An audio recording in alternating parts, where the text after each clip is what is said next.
ಒಂದು ಮಧ್ಯಮ ಕುಟುಂಬದಲ್ಲಿ ಸುಷ್ಮಾ ಮತ್ತು ಆಕೆಯ ತಂದೆ ತಾಯಿ ಇದ್ದರು. ಸುಷ್ಮಾ ಇನ್ನ 11 ವರ್ಷದ ಬಾಲಕಿ. ಓದಿನಲ್ಲಿ ತುಂಬಾ ಆಸಕ್ತಿ ಹೊಂದಿದ್ದಳು. ಸಿಂಧು ಎಂಬಾಕೆ ನಗರದಲ್ಲಿರುವ ಒಂದು ಆಸ್ಪತ್ರೆಯಲ್ಲಿ ಡಾಕ್ಟರ್. ಒಂದು ದಿನ ಆಕೆ ಆಸ್ಪತ್ರೆಯಲ್ಲಿದ್ದಾಗ ಆಕೆಗೆ ಒಂದು ವಿಚಿತ್ರವಾದ ಕೇಸ್ ಎದುರಾಯಿತು. ಒಬ್ಬ ಮಹಿಳೆ ತನ್ನ 11 ವರ್ಷದ ಮಗಳೊಂದಿಗೆ ಆಸ್ಪತ್ರೆಗೆ ಬಂದಿದ್ದಳು. ಆ ಬಾಲಕಿಯನ್ನು ನೋಡಿದ ಡಾಕ್ಟರ್ ಸಿಂಧು ಶಾಕ್ ಆಗಿದ್ದರು. ಏಕೆಂದರೆ ಆ ಬಾಲಕಿಯ ಹೊಟ್ಟೆ ಗರ್ಭಿಣಿಯ ಹಾಗೆ ಕಾಣುತ್ತಿತ್ತು.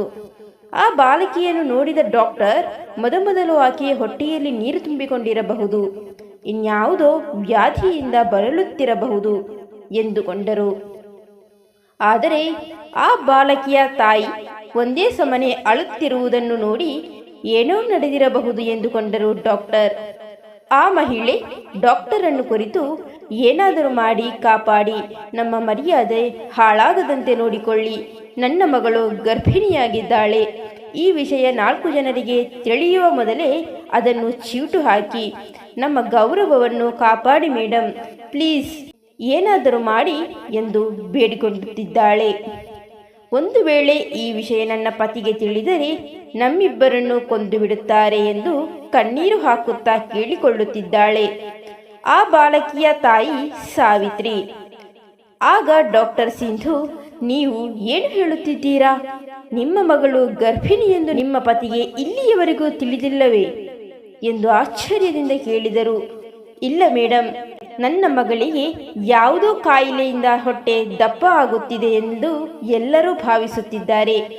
ಈಕೆ ಇನ್ನೂ ಚಿಕ್ಕವಳು, ದಯಮಾಡಿ ಸಹಾಯ ಮಾಡಿ ಎಂದು ಕೇಳಿಕೊಳ್ಳುತ್ತಿದ್ದಾಳೆ ಸಾವಿತ್ರಿ. ಡಾಕ್ಟರ್ ಸಿಂಧುಗೆ ಸಾವಿತ್ರಿಯ ವರ್ತನೆ ತುಂಬಾ ಅಸಹ್ಯ ಎನಿಸಿತು. ಏಕೆಂದರೆ 11 ವರ್ಷದ ಬಾಲಕಿ ಗರ್ಭಿಣಿಯಾಗಿದ್ದಾಳೆ ಎಂದರೆ ಯಾರೋ ದುಷ್ಕರ್ಮಿಗಳು ಆಕೆಯ ಮೇಲೆ ಅತ್ಯಾಚಾರ ಎಸಗಿದ್ದಾರೆ, ಇಲ್ಲ ಯಾರೋ ಕಾಮುಕರ ಕ್ರೌರ್ಯಕ್ಕೆ ಈ ಬಾಲಕಿ ಬಲಿಯಾಗಿದ್ದಾಳೆ. ಹೀಗಿದ್ದಾಗ ಆ ನೀಚರನ್ನು ಶಿಕ್ಷಿಸುವ ಬದಲು ಬಾಲಕಿಯನ್ನು ಬೈಯುತ್ತಿರುವುದು ಸಿಂಧುಗೆ ಇಷ್ಟವಾಗುತ್ತಿರಲಿಲ್ಲ. ಆದರೆ ಈಗ ಆ ಬಾಲಕಿಗೆ ಎಷ್ಟನೇ ತಿಂಗಳು ಎಂದು ತಿಳಿಯಲು ಸೋನೋಗ್ರಫಿ ಸ್ಕ್ಯಾನಿಂಗ್ ಮಾಡಬೇಕೆಂದು ಸಾವಿತ್ರಿಗೆ ಹೇಳುತ್ತಾರೆ ಡಾಕ್ಟರ್. ಸಾವಿತ್ರಿಯ ಒಪ್ಪಿಗೆಯ ಮೇರೆಗೆ ಡಾಕ್ಟರ್ ಆ ಬಾಲಕಿಯ ಸ್ಕ್ಯಾನಿಂಗ್ ಮಾಡುತ್ತಾರೆ. ಡಾಕ್ಟರ್ ಸಿಂಧು ಜೊತೆ ಸಾವಿತ್ರಿ ಕೂಡ ಅಲ್ಲಿದ್ದಾರೆ.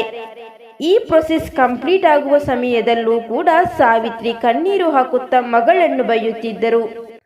ಇದರಲ್ಲಿ ಸುಷ್ಮಾ ತಪ್ಪು ಇಲ್ಲವಾದರೂ ನಮ್ಮ ಗೌರವ ಹಾಳಾಗುವುದಕ್ಕೆ ಇವಳೇ ಕಾರಣ ಎಂದು ಬಾಯಿಗೆ ಬಂದ ಹಾಗೆ ಬೈಯುತ್ತಿದ್ದಾಳೆ ಸಾವಿತ್ರಿ.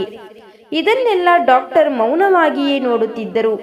ಏನೋ ಮಾಡಲಾರದ ಪರಿಸ್ಥಿತಿ ಆಕೆಯದ್ದು. ಸಾವಿತ್ರಿ ಸುಷ್ಮಾಳ ಹೆತ್ತ ತಾಯಿ. 11 ವರ್ಷದ ಸುಷ್ಮಾ ಗರ್ಭಿಣಿಯಾಗಲು ಕಾರಣ ಏನಿರಬಹುದೆಂದು ಸಾವಿತ್ರಿಗೆ ತಿಳಿದಿರುತ್ತದೆ. ಈಗಾಗಲೇ ಸುಷ್ಮಾಳನ್ನು ಆಕೆ ಚೆನ್ನಾಗಿ ಹೊಡೆದಿದ್ದಾಳೆ. ಸುಷ್ಮಾಳ ಮೈಮೇಲಿನ ಗಾಯಗಳಿಂದಲೇ ತಿಳಿದಿರುತ್ತದೆ. ಇದನ್ನೆಲ್ಲ ನೋಡುತ್ತಿದ್ದ ಡಾಕ್ಟರ್ ಸಾವಿತ್ರಿ, ಸುಷ್ಮಾಳಿಗೆ ಕೌನ್ಸಿಲಿಂಗ್ ಅಗತ್ಯವಿದೆ ಎಂದು ಕೊಂಡರು. ಸಾವಿತ್ರಿಯನ್ನು ಕುರಿತು, ನೋಡಿ, ನಿಮ್ಮ ಮಗಳಿಗೆ ಈಗ ಸೆನ್ಸಿಟಿವ್ ಪರಿಸ್ಥಿತಿಯಲ್ಲಿದ್ದಾಳೆ. ಈ ಪರಿಸ್ಥಿತಿಯಲ್ಲಿ ಆಕೆಯ ಜೀವಕ್ಕೂ ಹಾನಿಯಾಗಬಹುದು.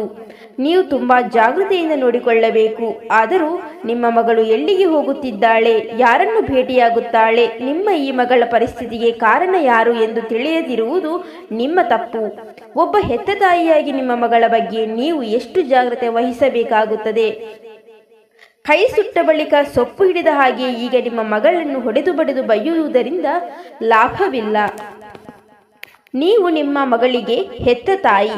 ಆಕೆಯೊಂದಿಗೆ ಶತ್ರುವಾಗದೆ ಮನಸ್ಸು ಬಿಚ್ಚಿ ಸ್ನೇಹಿತರಾಗಿ ಮಾತನಾಡಿ. ಈಗ ಆಕೆ 7 ತಿಂಗಳ ಗರ್ಭಾವಸ್ಥೆಯಲ್ಲಿದ್ದಾಳೆ.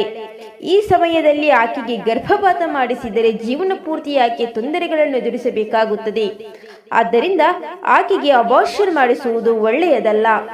ಸುಷ್ಮಾಳನ್ನು ಮನೆಗೆ ಕರೆದುಕೊಂಡು ಹೋಗಿ. ಇನ್ನ 2 ತಿಂಗಳಲ್ಲಿ ಆಕೆಗೆ ಮಗುವಾಗುತ್ತದೆ. ಅಲ್ಲಿಯವರೆಗೂ ಕಾನೂನು ಬಾಹಿರ ಕೆಲಸಗಳನ್ನು ಮಾಡಬೇಡಿ ಎಂದು ಗಂಭೀರವಾಗಿ ಸಾವಿತ್ರಿಗೆ ಹೇಳಿದರು. ಸಾವಿತ್ರಿ ಡಾಕ್ಟರ್ ಮಾತಿನಂತೆ ಸಾವಿತ್ರಿ ತುಂಬಾ ಕೋಪದಿಂದ ಮಗಳ ಕಡೆ ನೋಡುತ್ತಾ ನಿಂತು ಬಿಟ್ಟಳು. ಆದರೆ ಏನೂ ಮಾತನಾಡಲಿಲ್ಲ. ಮತ್ತೆ ಡಾಕ್ಟರ್ ಸಿಂಧು ಮಾತನಾಡುತ್ತಾ, ನೋಡಿ ಸಾವಿತ್ರಿ, ನಿಮ್ಮ ಮಗಳ ಪರಿಸ್ಥಿತಿಯನ್ನು ಅರ್ಥ ಮಾಡಿಕೊಂಡು ವರ್ತಿಸಿ. ಈಗ ನಮ್ಮ ಕೈಯಲ್ಲಿ ಏನೂ ಇಲ್ಲ. ಒಂದು ವೇಳೆ ಆಕೆಗೆ ಅಬಾರ್ಷನ್ ಮಾಡಿದರೆ ಆಕೆಯ ಪ್ರಾಣಕ್ಕೆ ಅಪಾಯ ಎಂದು ಹೇಳಿದರು. ಆಗ ಸಾವಿತ್ರಿ, ಈಗ ಈ ವಿಷಯ ನಮ್ಮ ಮನೆಯಲ್ಲಿ ತಿಳಿದರೆ ಜೀವಂತವಾಗಿ ಹುಂಡಿಯಲ್ಲಿ ಹೂತು ಬಿಡುತ್ತಾರೆ. ಒಂದು ವೇಳೆ ನನ್ನ ಜಾಗದಲ್ಲಿ ನೀವಿದ್ದು ಆಲೋಚನೆ ಮಾಡಿ ಮೇಡಮ್, ನಿಮ್ಮ ಮಗಳು ಇದೇ ಪರಿಸ್ಥಿತಿಯಲ್ಲಿ ನಿಮ್ಮ ಮನೆಗೆ ಬಂದರೆ ನಿಮ್ಮ ಗಂಡ ಕ್ಷಮಿಸುತ್ತಾರೆಯೇ? ಈ ಲೋಕ ತಾಯಿಯನ್ನಲ್ಲವೇ ನಿಂದಿಸುವುದು, ತಾಯಿಯ ಪಾಲನೆಯನ್ನಲ್ಲವೇ ಪ್ರಶ್ನಿಸುವುದು? ಈ ಪರಿಸ್ಥಿತಿಯಲ್ಲಿ ನಮ್ಮ ಮಗಳನ್ನು ನಮ್ಮನೆಗೆ ಕರೆದುಕೊಂಡು ಹೋಗಲಾರೆ. ನೀವೇ ಏನಾದರೂ ಮಾಡಿ ನಮ್ಮನ್ನು ಈ ಕಷ್ಟದಿಂದ ಪಾರು ಮಾಡಿ ಎಂದು ಡಾಕ್ಟರ್ ಕಾಲಿಗೆ ಬಿದ್ದು ಕೇಳಿಕೊಳ್ಳುತ್ತಿದ್ದಾಳೆ. ಇನ್ನು ಆ ಸಿಂಧುಗೆ ಏನು ಮಾಡಬೇಕೆಂದು ತಿಳಿಯಲಿಲ್ಲ. ತುಂಬಾ ಆಲೋಚಿಸಿದ ನಂತರ ಸುಷ್ಮಾಳನ್ನು ಆಸ್ಪತ್ರೆಯಲ್ಲಿಯೇ ಇಟ್ಟುಕೊಳ್ಳಲು ಒಪ್ಪಿಗೆ ನೀಡಿದರು. ಆದರೆ ನಿಮ್ಮ ಮನೆಯಲ್ಲಿ, ನಿಮ್ಮ ಊರಿನಲ್ಲಿ ನಿಮ್ಮ ಮಗಳು ಎಲ್ಲಿ ಎಂದು ಕೇಳಿದಾಗ ಏನು ಹೇಳುತ್ತೀರಿ? ಆಗ ಸಾವಿತ್ರಿ, ನನ್ನ ತವರು ಮನೆಗೆ ಕಳುಹಿಸುತ್ತೇನೆ ಎಂದು ಹೇಳುತ್ತೇನೆ. ನೀವು ಮಾಡಿದ ಈ ಸಹಾಯವನ್ನು ನನ್ನ ಜನ್ಮದಲ್ಲೇ ಮರೆಯುವುದಿಲ್ಲ ಎಂದು ಸಾವಿತ್ರಿ ಸಿಂಧುಗೆ ಕೈ ಮುಗಿದು ನಮಸ್ಕರಿಸಿದಳು. ಅವರು ಯಾರು, ಎಲ್ಲಿಯವರು ಎಂದು ತಿಳಿಯದಿದ್ದರೂ ಅವರನ್ನು ಜೋಪಾನವಾಗಿ ನೋಡಿಕೊಳ್ಳುತ್ತಿದ್ದಾರೆ ಡಾಕ್ಟರ್. ಆದರೆ ಸುಷ್ಮಾಳ ಈ ಪರಿಸ್ಥಿತಿಗೆ ಕಾರಣಕರ್ತರು ಯಾರಾಗಿರಬಹುದೆಂದು ತಿಳಿಯುವ ಆಸಕ್ತಿ ಡಾಕ್ಟರಿಗೆ. ಸುಷ್ಮಾಳ ಜೊತೆ ಸ್ನೇಹದಿಂದ ಮತ್ತು ಪ್ರೀತಿಯಿಂದ ಮಾತನಾಡುತ್ತಾ ತುಂಬಾ ಸಲ ಆಕೆಯನ್ನು ಕೇಳಿಕೊಂಡು ನೋಡಿದರು. ಆದರೆ ಸುಷ್ಮಾ ತನ್ನ ಗರ್ಭಕ್ಕೆ ಕಾರಣ ಏನು ಅಂತ ಹೇಳುತ್ತಿಲ್ಲ. ಆಕೆಗೆ ಏನು ನಡೆಯಿತು, ಹೇಗೆ ನಡೆಯಿತು, ಯಾಕೆ ನಡೆಯಿತು ಎಂದು ಆಕೆಗೆ ಗೊತ್ತಿಲ್ಲ. ಆ ದೇವರ ಕಾರಣದಿಂದಲೇ ನನಗೆ ಗರ್ಭ ಬಂದಿದೆ ಎಂದು ಹೇಳುತ್ತಾಳೆ. ಸುಷ್ಮಾ ಇನ್ನು ಚಿಕ್ಕವಳಾಗಿರುವುದರಿಂದ ಆಕೆಗೆ ಎಲ್ಲವೂ ತಿಳಿಯುವುದಿಲ್ಲವೆಂದು ಡಾಕ್ಟರ್ ಆಕೆಯನ್ನು ಬಲವಂತ ಮಾಡಿ ಕೇಳಲಿಲ್ಲ. ಇನ್ನು ಸುಷ್ಮಾ ತಾಯಿ ಸಾವಿತ್ರಿ ಮಗಳಿಗೆ ಪ್ರತಿದಿನ ಊಟ, ಹಣ್ಣು ಹಂಪಲುಗಳನ್ನು ತಂದುಕೊಡುತ್ತಿದ್ದಳು. ಇದೇ ರೀತಿ 2 ತಿಂಗಳು ಕಳೆಯುವುದರೊಳಗೆ ಸುಷ್ಮಾಳಿಗೆ ಮುದ್ದಾದ ಅವಳಿ ಮಕ್ಕಳು ಜನಿಸುತ್ತದೆ. 11 ವರ್ಷದ ಬಾಲಕಿಗೆ ಆರೋಗ್ಯವಂತ ಅವಳಿ ಮಕ್ಕಳಾಗುವುದು ಅದ್ಭುತವೇ ಸರಿ. ಡಾಕ್ಟರ್ ಸಿಂಧು ಕೂಡ ತುಂಬಾ ಆಶ್ಚರ್ಯಗೊಂಡಿದ್ದರು. ಇನ್ನು ಸುಷ್ಮಾಳ ಪರಿಸ್ಥಿತಿ ನೋಡಿ ಡಾಕ್ಟರ್ಗೂ ಕರುಣೆ ಹುಟ್ಟಿತು.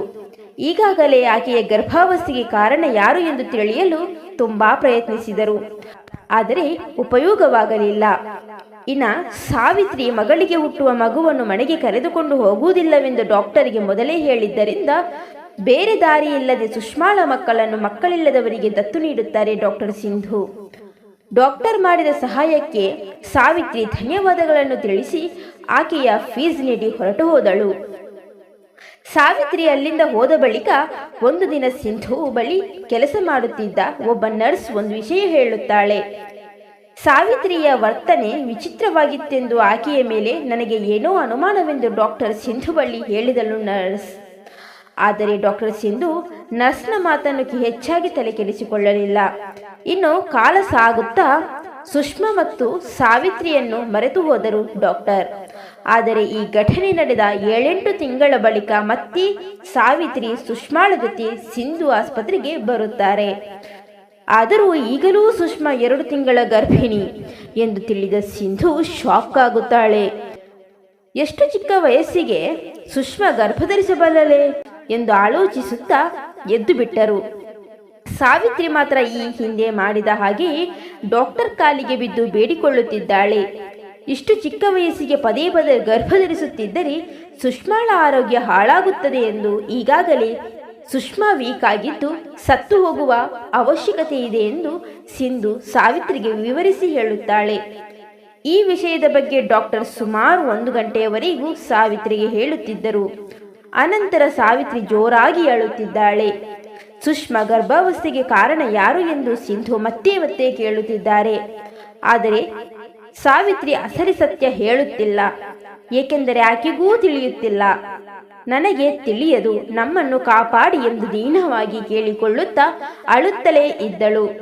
ಆಕೆ ಹೇಳುವ ಮಾತುಗಳಲ್ಲಿ ಸತ್ಯವಿರಬಹುದೆಂದು ಅಂದುಕೊಂಡ ಡಾಕ್ಟರ್ ಸುಷ್ಮಾಗೆ ಅಬಾರ್ಷನ್ ಮಾಡುತ್ತಾರೆ. ಆದರೆ ಈ ಬಾರಿ ಈಕೆಗೆ 2 ತಿಂಗಳು ಮಾತ್ರ. ಆದರೆ ಅನಂತರ ಮತ್ತೆ ಸಾವಿತ್ರಿ 4-5 ತಿಂಗಳ ಬಳಿಕ ಸುಷ್ಮಾಳನ್ನು ಕರೆದುಕೊಂಡು ಅದೇ ಆಸ್ಪತ್ರೆಗೆ ಬರುತ್ತಾರೆ. ಈ ಬಾರಿಯೂ ಕೂಡ ಸುಷ್ಮಾ ಗರ್ಭಿಣಿ. ಆದರೆ ನನ್ನ ಒಳ್ಳೆಯತನವನ್ನು ಸಾವಿತ್ರಿ ಬಳಸಿಕೊಳ್ಳುತ್ತಿದ್ದಾಳೆ ಎಂದು ಡಾಕ್ಟರ್ ಸಿಂಧುಗೆ ಕ್ಲಿಯರ್ ಆಗಿ ಅರ್ಥವಾಯಿತು. ಅವರ ಕುಟುಂಬಸ್ಥರೇ ಯಾರೋ ಸತತವಾಗಿ ಸುಷ್ಮಾಳನ್ನು ಅತ್ಯಾಚಾರ ಮಾಡುತ್ತಿದ್ದಾರೆ ಎಂದು ಡಾಕ್ಟರ್ಗೆ ಅನುಮಾನ ಬಂದಿತು. ಈ ವಿಷಯವನ್ನು ಇಲ್ಲಿಗೆ ತಡೆಯದಿದ್ದರೆ ಸುಷ್ಮಾ ಪ್ರಾಣಕ್ಕೆ ಅಪಾಯವಾಗಬಹುದೆಂದು ಸಿಂಧು ಪೊಲೀಸರಿಗೆ ವಿಷಯ ತಿಳಿಸಿದಳು. ಡಾಕ್ಟರ್ನಿಂದ ವಿಷಯ ತಿಳಿದ ಪೊಲೀಸರು ಲೇಡೀಸ್ ಕಾನ್ಸ್ಟೇಬಲ್ನನ್ನು ಸಿವಿಲ್ ಡ್ರೆಸ್ನಲ್ಲಿ ಸುಷ್ಮಾ ಓದುತ್ತಿರುವ ಶಾಲೆಗೆ ಕಳಿಸುತ್ತಾರೆ. ಆ ಲೇಡೀಸ್ ಕಾನ್ಸ್ಟೇಬಲ್ ಹೆಸರು ರಾಧಾ. ಆಕೆ ಶಾಲೆಯಲ್ಲಿ ಟೀಚರ್ ಆಗಿ ಜಾಯಿನ್ ಆದಳು. ಸುಷ್ಮಾಳನ್ನು ಸೂಕ್ಷ್ಮವಾಗಿ ಅಬ್ಸರ್ವ್ ಮಾಡುತ್ತಾ ಬಂದರು. ಆದರೆ ಸುಷ್ಮಾಳ ಹಾಗೆ ಮತ್ತೊಬ್ಬ ಹುಡುಗಿಯೂ ಕೂಡ ಪದೇ ಪದೇ ಪ್ರೆಗ್ನೆಂಟ್ ಆಗುತ್ತಿದ್ದು ಅಬೋಷನ್ ಮಾಡಿಸಿಕೊಳ್ಳುತ್ತಿದ್ದ ಎಂದು ತಿಳಿದ ರಾಧಾಳಿಗೆ ತಲೆ ತಿರುಗಿತ್ತು. ಆ ಇಬ್ಬರು ಹುಡುಗಿಯರು ಕೂಡ ಅದೇ ಶಾಲೆಯ ಒಬ್ಬ ಟೀಚರ್ ಬಳಿ ಟ್ಯೂಷನ್ಗೆ ಹೋಗುತ್ತಾರೆ ಎಂದು ಇನ್ವೆಸ್ಟಿಗೇಷನ್ ಮೂಲಕ ತಿಳಿಯುತ್ತದೆ.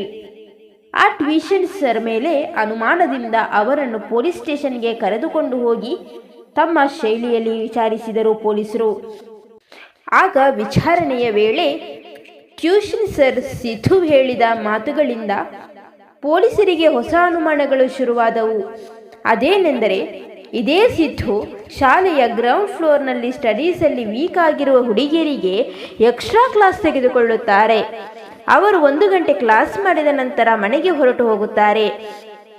ಆದರೆ ಟೀಚರ್ ಬೋರ್ಡ್ ಮೇಲೆ ಬರೆದಿರುವುದನ್ನು ಕಾಪಿ ಮಾಡಿದ ನಂತರ ಮನೆಗೆ ಹೊರಟು ಹೋಗುತ್ತಾರೆ. ಆದರೆ ಬೋರ್ಡ್ ಮೇಲೆ ಬರೆದಿರುವುದನ್ನು ಕಾಪಿ ಮಾಡಿಕೊಳ್ಳಲು ತುಂಬಾ ಸಮಯದವರೆಗೂ ಸುಷ್ಮಾಳ ಜೊತೆ ಮತ್ತೊಂದು ಹುಡುಗಿ ಇದ್ದು ಬಿಡುತ್ತಿದ್ದಳು. ಅವರಿಬ್ಬರು ಎಲ್ಲರಿಗಿಂತಲೂ ಮನೆಗೆ ಲೇಟಾಗಿ ಹೋಗುತ್ತಿರುತ್ತಾರೆ. ಆ ಸಮಯದಲ್ಲಿ ಶಾಲೆಯಲ್ಲಿ ಕೇವಲ ವಾಚ್ಮ್ಯಾನ್ ಮಾತ್ರವೇ ಇರುತ್ತಾರೆ. ಆದ್ದರಿಂದ ಈ ಹುಡುಗಿಯರ ವಿಷಯದಲ್ಲಿ ವಾಚ್ಮ್ಯಾನ್ ಏನಾದರೂ ಮಾಡಿರಬಹುದು ಎಂದು ಸಿಧು ಹೇಳುತ್ತಾರೆ. ಆಗ ಪೊಲೀಸರು ತಕ್ಷಣವೇ ಶಾಲೆಯ ವಾಚ್ಮ್ಯಾನ್ ಚೆನ್ನಪ್ಪರನ್ನು ಪೊಲೀಸ್ ಸ್ಟೇಷನ್ಗೆ ಕರೆದು ವಿಚಾರಿಸುತ್ತಾರೆ. ಆ ವಿಚಾರಣೆಯಲ್ಲಿ ಬಯಲಿಗೆ ಬಂದ ವಿಚಾರವನ್ನು ಕೇಳಿ ಪೊಲೀಸರು ಕೂಡ ಶಾಕ್ ಆಗಿದ್ದರು. ಆ ಕಾಮಪಿಶಾಚಿ ಚೆನ್ನಪ್ಪ ಈ ಹುಡುಗಿಯರಿಗೆ ಮತ್ತು ಬೆರೆಸಿದ ಚಾಕ್ಲೇಟ್ ಕೊಡುತ್ತಿದ್ದರು. ಅವುಗಳನ್ನು ತಿಂದು ಅವರು ಪ್ರಜ್ಞೆ ತಪ್ಪಿದ ಬಳಿಕ ಅವರ ಬಳಿ ಮಾಡಬಾರದಂತಹ ಹೀನ ಕೃತ್ಯ ಮಾಡುತ್ತಿದ್ದನು ಎಂದು ಪೊಲೀಸರಿಗೆ ತಿಳಿಯುತ್ತದೆ. ಆ ಇಬ್ಬರು ಹುಡುಗಿಯರ ಗರ್ಭಾವಸ್ಥೆಗೆ ಈ ಕಾಮಪಿಶಾಚಿ ಚೆನ್ನಪ್ಪನೇ ಕಾರಣ ಎಂದು ತಿಳಿದ ಬಳಿಕ ಪೊಲೀಸರು ಆತನನ್ನು ಅರೆಸ್ಟ್ ಮಾಡುತ್ತಾರೆ. ಸ್ನೇಹಿತರೆ, ಈ ಸ್ಟೋರಿ ನಿಮಗೆ ಇಷ್ಟವಾಗಿದ್ದಲ್ಲಿ ಲೈಕ್ ಕೊಡಿ, ಶೇರ್ ಮಾಡಿ, ಸಬ್ಸ್ಕ್ರೈಬ್ ಮಾಡಿ. ಧನ್ಯವಾದಗಳು.